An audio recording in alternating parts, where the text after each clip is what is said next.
अमरावती जिल्ह्यातील मेळघाट परिसरामध्ये अजूनही भीषण पाणी टंचाई आहे। पावसाळा सुरू होऊन महिना झाला तरी सुद्धा मोठा गावामधील महिलांना हंडाभर पाण्यासाठी पायपीट करावी लागते।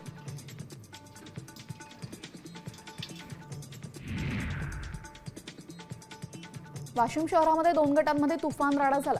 तलवारी, लोखंडी रॉड, पाईप हातात घेऊन भर वस्तीमध्ये धुडगूस घालत दोन्ही बाजूंनी तुफान दगडफेक करण्यात आली।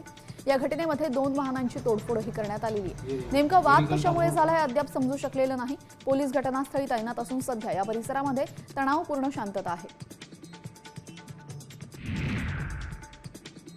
मंत्रालयातील अधिकाऱ्यांच्या नावाने नागपुरातील पती-पत्नी आणि अन्य दोघांकडून फसवणूक करण्यात आल्याचं समोर आलेलं आहे। यामध्ये बेरोजगारांना गाठत त्यांनी सरकारी नोकरीसाठी मंत्रालयामध्ये मुलाखत घेतली। इतकंच नाही तर बोगस नियुक्तीपत्र देखील दिलं।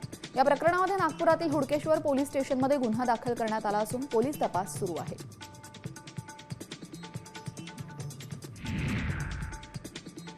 नागपूरमधील टाकळघाट इथं 21 वर्षीय विवाहितेने गळफास घेऊन आत्महत्या केली।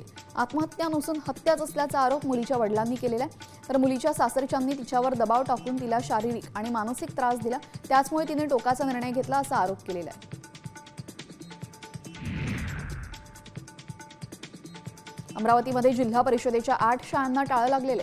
17,348 विद्यार्थ्यांनी जिल्हा परिषदेची शाळा सोडलेली आहे। गेल्या 4 वर्षातली ही आकडेवारी समोर आली।